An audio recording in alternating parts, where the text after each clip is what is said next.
Nausheen Khan, welcome to personal tutor. And आज अपन पढ़ने वाले हैं सेल बायोलॉजी क्लास 11 का chapter number 8 cell biology.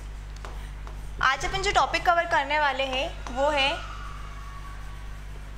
What is cell, then cells discovery,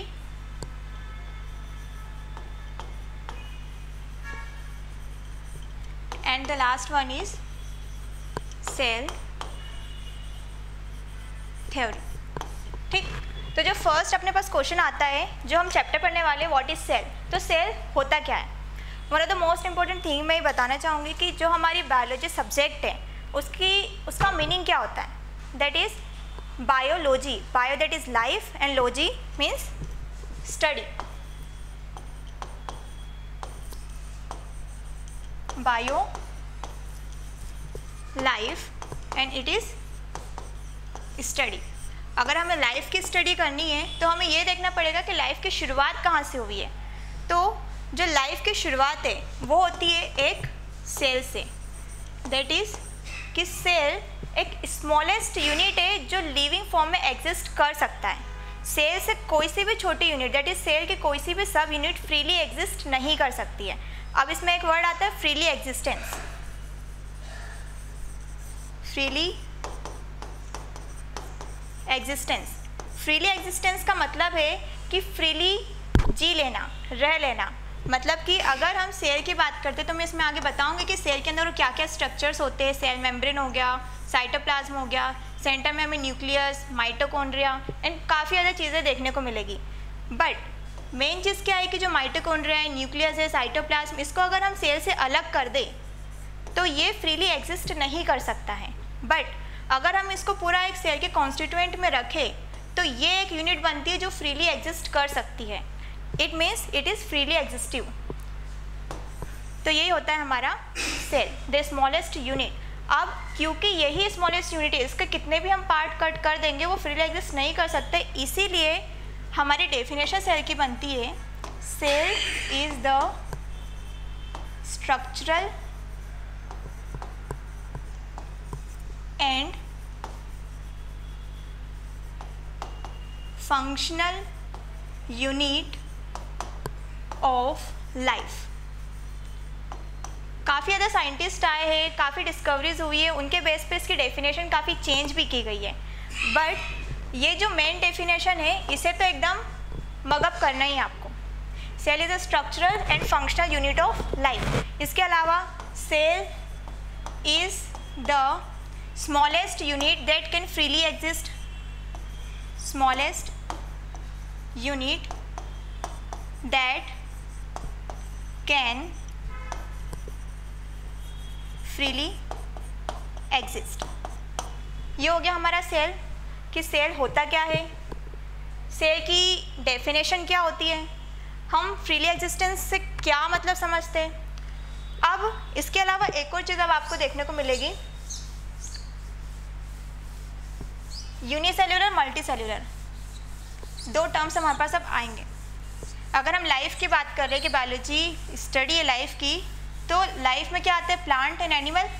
अब जो प्लांट एनिमल है वो भी दो टाइप्स में होते हैं। अगर हम उनकी सेल के नंबर के बेस पर उसे क्लासिफाई करते हैं तो लिविंग ऑर्गेनिजम्स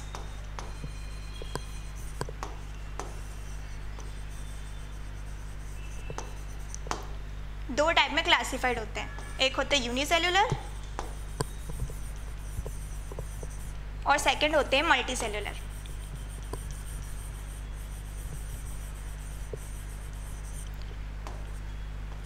यूनिसेल्यूलर का मतलब है दैट लिविंग ऑर्गेनिज्म एक सिंगल सेल का बना है, वो पर्टिकुलर ऑर्गेनिज्म एक सिंगल सेल का बना है, सिंगल सेल।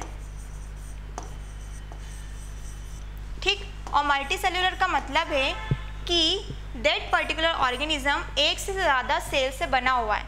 अब एक से ज़्यादा सेल से बना हुआ है तो क्यों, अगर वो single organism, single cellular organism भी जी सकता था तो मल्टी सेलुलर की ज़रूरत क्यों पड़ी। ये एक अपना नेक्स्ट क्वेश्चन आता है। मल्टी सेलुलर क्या होते हैं, ग्रुप ऑफ सेल्स, बहुत सारे सेल्स हैं। देखो अगर हम सिंगल सेलुलर की बात करते हैं तो एक जो सिंगल सेल है वही सारे फंक्शंस ऑफ लाइफ परफॉर्म करेगी, वो चाहे डाइजेशन हो, रेस्पिरेशन हो, रिप्रोडक्शन हो, एक्सक्रीशन हो, नर्वस फंक्शन हो, सारे ये एक सिंगल बंदा ही कर रहा है। ठीक है, अगर हम मल्टी सेलुलर की बात कर रहे हैं तो यहाँ पे क्या हुआ, एक से ज़्यादा मेंबर आ गए, मतलब एक से ज़्यादा सेल्स आ गए। और जब एक से ज़्यादा सेल्स होंगे तो क्या होगा, यहाँ पर एक टर्म आएगा अब नेक्स्ट, डिवीज़न ऑफ लेबर।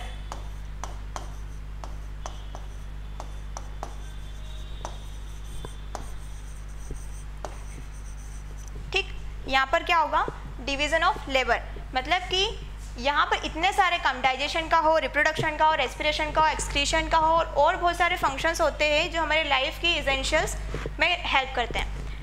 ये एक अकेला सेल ही कर रहा है। और यहाँ पर क्या होगा, जब एक से ज़्यादा सेल्स हो जाएंगे तो कुछ काम ये 4-5 सेल कर लेंगे, कुछ काम ये डिवाइड कर लेंगे और बचा हुआ काम ये डिवाइड कर लेंगे, तो लाइफ ईजी हो जाएगी। तो यहीं पर क्योंकि सर्वाइवल ऑफ द फिटेस्ट, ये अपन आगे पढ़ेंगे नेक्स्ट चैप्टर्स में। सर्वाइवल ऑफ द फिटेस्ट क्या है कि जो बेस्ट होगा वही आगे बढ़ता चला जाएगा। तब जब सिंगल सेल तो वो अकेला इतना काम कर रहा है, यहाँ पे जब एक से ज़्यादा हुआ तो ये इससे ज़्यादा फिट हो गया, मल्टी सेलुलर यूनिसेलुलर से ज़्यादा फिट हो गए, इसीलिए लाइफ मल्टी सेलुलर की ओर बढ़ना शुरू हुई। अब नेक्स्ट आते हैं कि इसके एग्जाम्पल्स क्या होते हैं। तो यूनिसेलुलर में हमारे पास एग्जाम्पल्स आएंगे बैक्टीरिया के। बैक्टीरिया जितने भी होते हैं वो सब होते हैं यूनिसेलुलर। मल्टी सेलुलर में हम बता सकते हैं प्लांट्स जो हम आज देखते हैं, एनिमल्स, ये भी आपको नेक्स्ट चैप्टर्स में आएंगे। बैक्टीरिया किंगडम वगैरह हम देखेंगे कि जो हमारा ये है आर.एच. विटेकर का क्लासिफिकेशन है, उसमें kingdom, bacteria, Monera, protista, animalia, उसमें हम देखेंगे इन सब में डिफरेंसेस क्या होते हैं। अब आपको सिर्फ इतना याद रखना है कि बैक्टीरिया जो होते हैं वो यूनिसेलुलर होते हैं, और मल्टी सेलुलर में एग्जाम्पल हम दे सकते हैं एनिमल्स का, जैसे ह्यूमन बींग हो गए,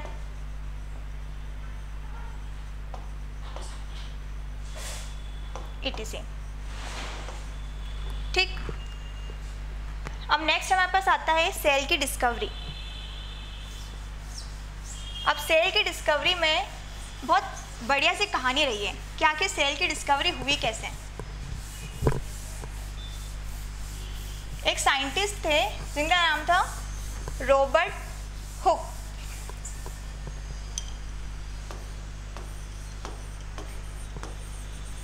रॉबर्ट हुक जिन्होंने 1665 में, रॉबर्ट हुक जिन्होंने 1665 में कॉर्क की एक थिनेस्ट स्लाइस कट करी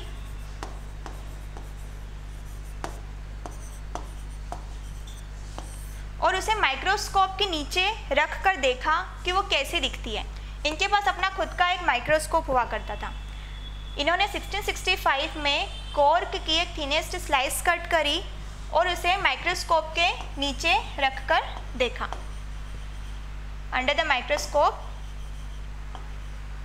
he saw the thinnest slice of cork. अब यहाँ आता है कॉर्क क्या होता है, तो यहाँ हम देखेंगे कॉर्क में आगे पढ़ाऊंगी प्लांट किंगडम में कि जब प्लांट की सेकेंडरी ग्रोथ होती है, प्लांट में जब सेकेंडरी ग्रोथ होती है तब हमें कॉर्क देखने को मिलता है। ठीक, अब जब उसकी स्लाइस को उन्होंने अंडर द माइक्रोस्कोप ऑब्जर्व करा तो उन्हें हनी कॉम लाइक स्ट्रक्चर्स देखने को मिले। हनी कॉम, अब हनी कॉम कैसे होते हैं, इस तरह से डिब्बे डिब्बे छोटे छोटे, ठीक है, उन्हें ऐसे हनी कॉम लाइक स्ट्रक्चर्स देखने को मिले। उन्होंने इन स्ट्रक्चर्स के नाम दिया सेला। ठीक, इसका नाम उन्होंने क्या दिया, सेला, और इसी बेस पर इसका नाम पड़ा है सेल। अब सेला का मीनिंग क्या होता है, स्मॉल रूम।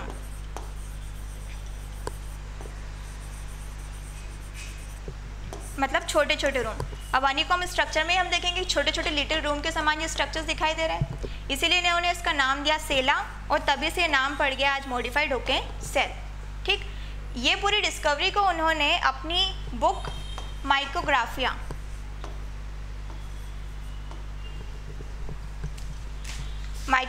में 1665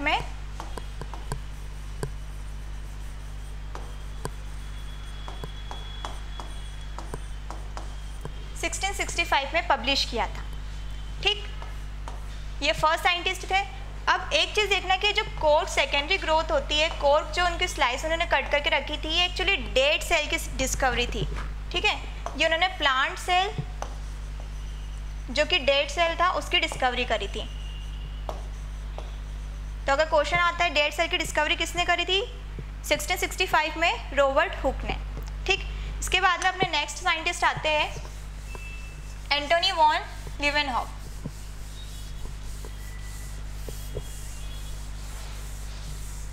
ये भी काफ़ी इंटरेस्टिंग पर्सनालिटी रही है इनके टाइम में।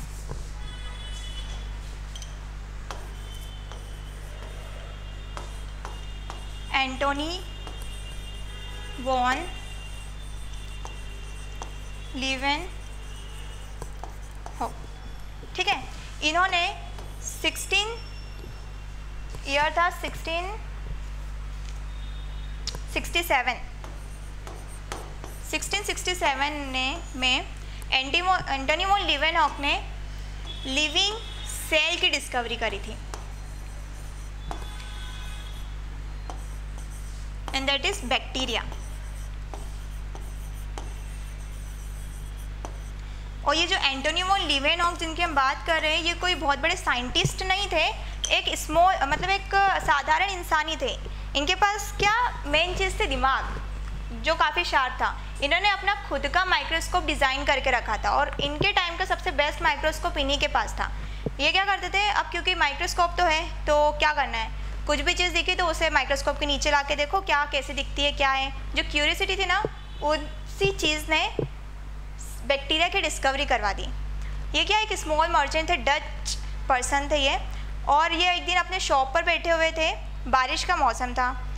शॉप पे बैठे हुए थे, उन्होंने देखा कि बारिश हो रही है, वहाँ से बाहर से थोड़ा सा पानी लेके आए और माइक्रोस्कोप के नीचे उन्होंने रख कर देखा तो उन्हें कुछ ऐसी हिलती हुई चीज़ें दिखाई दी।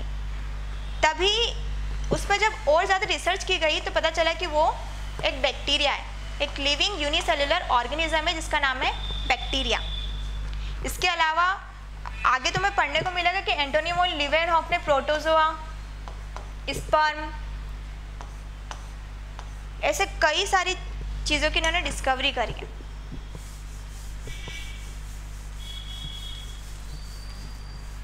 अभी स्ट्रक्चर में भी हम पढ़ेंगे कि सेल के अंदर आता है सेंटर में न्यूक्लियस। अभी बस इतना समझ लो कि ये जो सेंटर में जो न्यूक्लियस होता है वो सेम काम करता है जो काम हमारी बॉडी में हमारा ब्रेन करता है। जिस तरह से ब्रेन पूरे हमारी बॉडी को कंट्रोल करके रखने का काम करता है, सेम काम सेल के अंदर न्यूक्लियस परफॉर्म करता है। और इस न्यूक्लियस की डिस्कवरी करी थी रॉबर्ट ब्राउन ने। Robert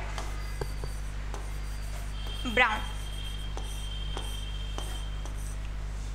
You don't have any option, you have to mug up all the names of scientists.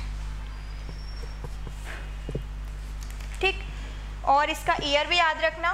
Cell की न्यूक्लियस की डिस्कवरी हुई थी रॉबर्ट ब्राउन के द्वारा 1831 में।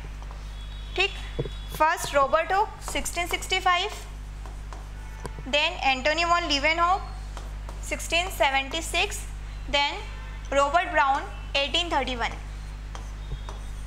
ठीक, यहाँ पे डिस्कवरी कंप्लीट। अब नेक्स्ट आता है cell theory.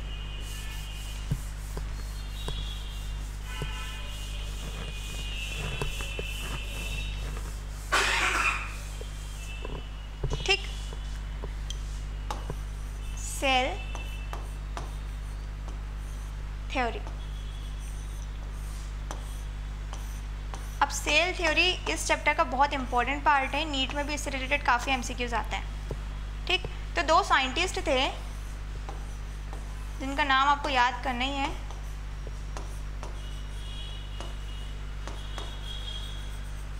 Matheus Jacob Sladin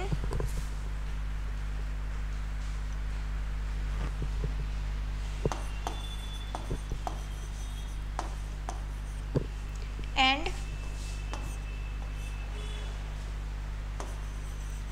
Theodore D.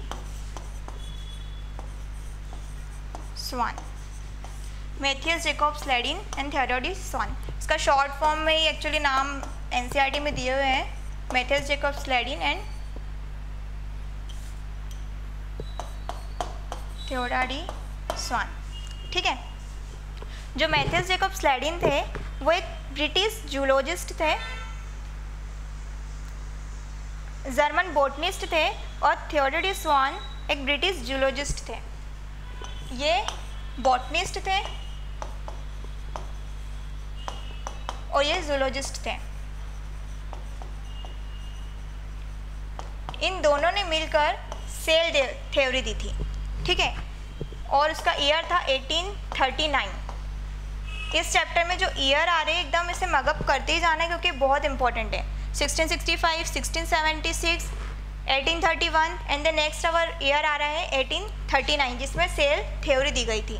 ठीक है, जो एमजे स्वान थे वो बॉटनिस्ट थे और थियोडोर डी स्वान, मैथियस जेकॉब स्लेडिन थे वो बॉटनिस्ट थे और थियोडोर डी स्वान जो थे वो एक जूलॉजिस्ट थे। इन्होंने मिल के 1839 में सेल थ्योरी दी थी। और सेल थ्योरी क्या बोलती है कि जब पूरी डिस्कवरी, काफ़ी ज़्यादा डिस्कवरी की गई सेल के ऊपर और ज़्यादा, तब जाकर ये कंक्लूजन निकाला गया कि सेल इज़ द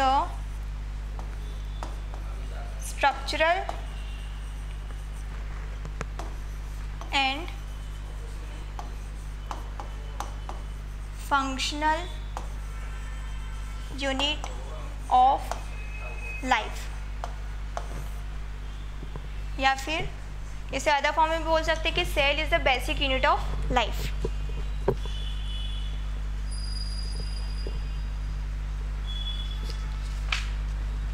बट इसके अंदर ये नहीं बताया गया था कि न्यू सेल का फॉर्मेशन कैसे होगा। Cell is a structural and functional unit of life, all living organisms are made up of cell. ये एक और पॉइंट था इसका, एक ये था और दूसरा था all living organisms are made up of cell। ठीक, ये दो मेन पॉइंट इन्होंने दिए थे मिलकर कि cell is a structural and functional unit of life and second point is all living organisms are made up of cell. But cell theory में ये नहीं बताया गया था कि न्यू सेल कैसे फॉर्म होगी। ठीक, तो इसी को और ज़्यादा अमेंडन करने के लिए एक और साइंटिस्ट थे रुडोल्फ रुकोफ। रुडोल्फ रुकोफ ने इस सेल थ्योरी में थोड़ा और अमेंडमेंट करा और ये एडिट करा कि न्यू सेल का फॉर्मेशन प्रीवियस सेल से ही होता है। ठीक है, तो ये अगर आता है कि सेल थ्योरी में किस चीज़ का जिक्र नहीं किया गया था, ठीक है, एमसीक्यूज़ के फॉर्म में आ सकता है, तो ये याद रखना कि सेल थ्योरी में ये नहीं बताया गया था कि न्यू सेल का फॉर्मेशन कैसे होता है। और जो साइंटिस्ट थे जिन्होंने इसका एडिशन करा था वो थे Rudolf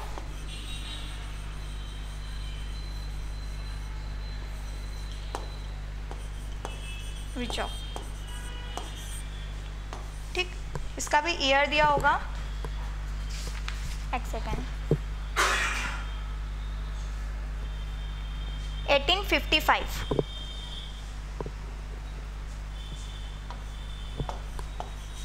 1855।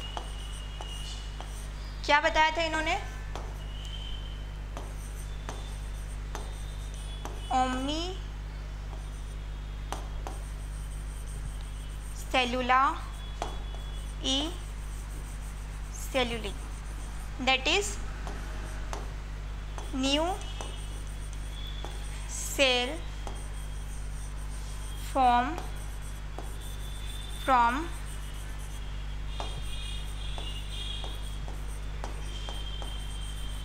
Previous cell. New cell का फॉर्मेशन प्रीवियस सेल से ही होता है। ठीक, ये हमारी थी सेल थ्योरी, रुडोल्फ रुकोफ ने इसका एडिशन करा था। ठीक, ये अपने जो 3 टॉपिक थे आज के वो पूरे कंप्लीट हो गए।